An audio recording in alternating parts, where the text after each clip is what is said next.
Hello friends, આજે આપણે બે એવા મોટિવેશનલ સ્પીકર વિશે વાત કરીશું કે જેમણે ગુજરાતી ફિલ્મોમાં પણ પોતાનું યોગદાન આપેલું છે।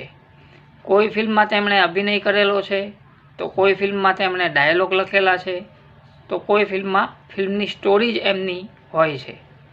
તો આ બંને મોટિવેશનલ સ્પીકરો છે, એક તો કાજલ ઓઝા વૈદ કે જેમણે એક કરતાં વધારે ફિલ્મોમાં પોતાનું યોગદાન આપેલું છે, અને બીજા છે જય વસાવડા કે જેમણે પણ એક ફિલ્મમાં એક સીન પૂરતા તેઓ દેખાયેલા હતા। આપને ખ્યાલ નહીં હોય કે જય વસાવડા પણ એક ફિલ્મમાં જોવા મળેલા છે। તો જો તમને ખ્યાલ ન હોય તો પહેલાં જ વિડીયો જોયા પહેલાં કોમેન્ટ કરી દો કે જય વસાવડા કઈ ફિલ્મમાં તમને જોવા મળ્યા હતા। બાકી વિડીયોમાં તો હું તમને કહીશ જ કે તેઓ કઈ ફિલ્મમાં તમને પડદા પર જોવા મળ્યા હતા।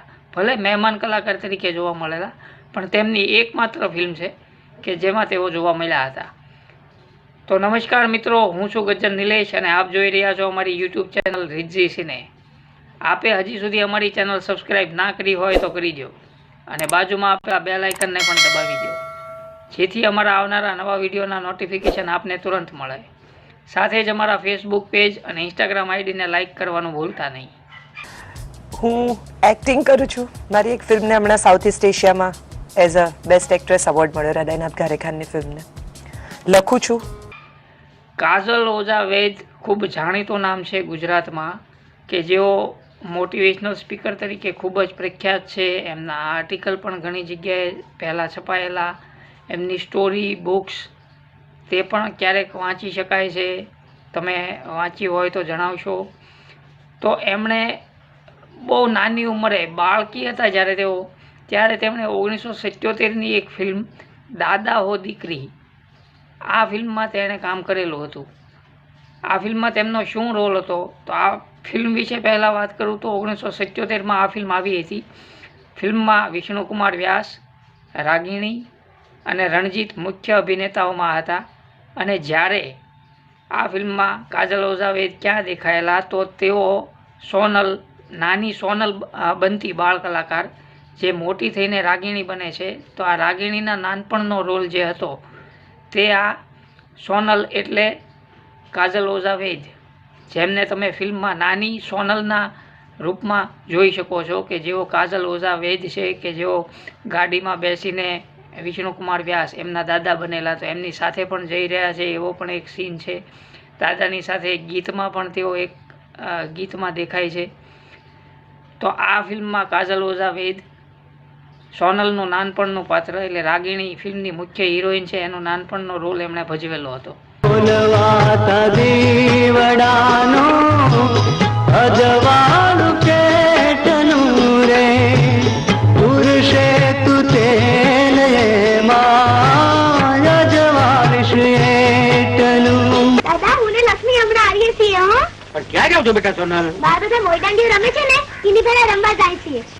ફિલ્મનું ડિરેક્શન હની છાયાએ કર્યું હતું।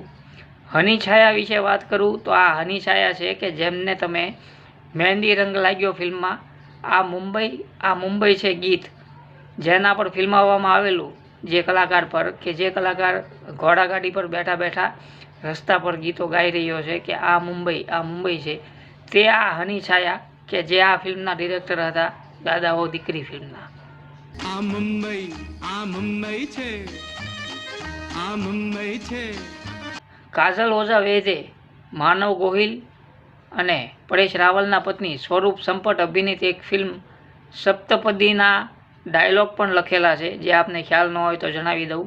અને આ સિવાય આના પહેલાં હિતુ કનોડિયા, ચેતન રાવલ અને નેહા મહેતા એટલે તારક મહેતામાં જે તારક મહેતાના વાઇફનું પાત્ર ભજવે છે અંજલિનું, તે નેહા મહેતા અભિનીત ફિલ્મ પ્રેમ એક પૂજાના ડાયલોગ પણ કાજલ ઓઝા વૈદે લખેલા છે। વર્ષો બાદ હમણાં જ 2023માં રિલીઝ થયેલી ફિલ્મ ચાંદલો, આ ફિલ્મના મુખ્ય કલાકારોમાં માનવ ગોહિલ અને શ્રદ્ધા ડાંગર સાથે કાજલ ઓઝા વૈદ ફરી અભિનય કરતા જોવા મળ્યા હતા। આ ફિલ્મની સ્ટોરી પણ કાજલ ઓઝા વૈદે લખેલી હતી, અને વર્ષો બાદ પહેલી ફિલ્મ દાદા હો દીકરીમાં અભિનય કર્યા બાદ બહુ વર્ષો પછી 2023માં તેઓ ચાંદલો ફિલ્મમાં અભિનેતા માનવ ગોહિલ અને શ્રદ્ધા ડાંગર સાથે જોવા મળ્યા હતા। તો આપને કાજલ ઓઝા વૈદે આટલી ફિલ્મોમાં પોતાનું યોગદાન આપેલું છે તે માહિતીનો શું ખ્યાલ હતો? તો અમને કોમેન્ટ કરીને જણાવશો. BR ફિલ્મ જોવા માટે આવ્યો છું. આમ તો હું ફિલ્મનો હિસ્સો પણ છું અને ફિલ્મનો કિસ્સો પણ છું. હવે વાત કરીએ જય વસાવડા વિશે. તો જય વસાવડાએ પણ માત્ર એક ગુજરાતી ફિલ્મમાં અભિનય કરેલો છે. એટલે એઝ એ મહેમાન કલાકાર તરીકે તેઓ આ ફિલ્મમાં જોવા મળ્યા હતા. તે ફિલ્મ હતી અભિષેક જૈન દિગ્દર્શિત અને પ્રતિક ગાંધી અને દિવ્યાંગ ઠક્કર અભિનીત ફિલ્મ બે યાર. કે આ ફિલ્મમાં તેઓ માત્ર એક સીન માટે થોડી વાર માટે જોવા મળ્યા હતા, પણ લોકોનું વધારે ધ્યાન તેના પર નહીં ગયું હોય, કેમ કે ફિલ્મની સ્ટોરી એટલી મજબૂત હતી કે લોકો સ્ટોરી જોતા હતા. ફિલ્મના કલાકારો બહુ ઓછા આવીને નીકળી જાય એવું માર્ક બહુ ઓછા લોકોએ કર્યું છે. પણ જય વસાવડા પણ આ ફિલ્મના એક સીનમાં તમને જોવા મળે છે. તો એ સીન પણ હું તમને દેખાડીશ. हमारे साथ है आज प्रबोध गुप्ता। दुनिया के बेहतरीन आर्टिस्ट में इनका शुमार होता है। लंदन से लेके पेरिस से लेके हांगकांग तक इनके पेंटिंग्स और इंस्टॉलेशंस के चर्चे रहे। आइए आज प्रबोध गुप्ता से थोड़ी गुफ्तगू करते हैं। हाय प्रबोध।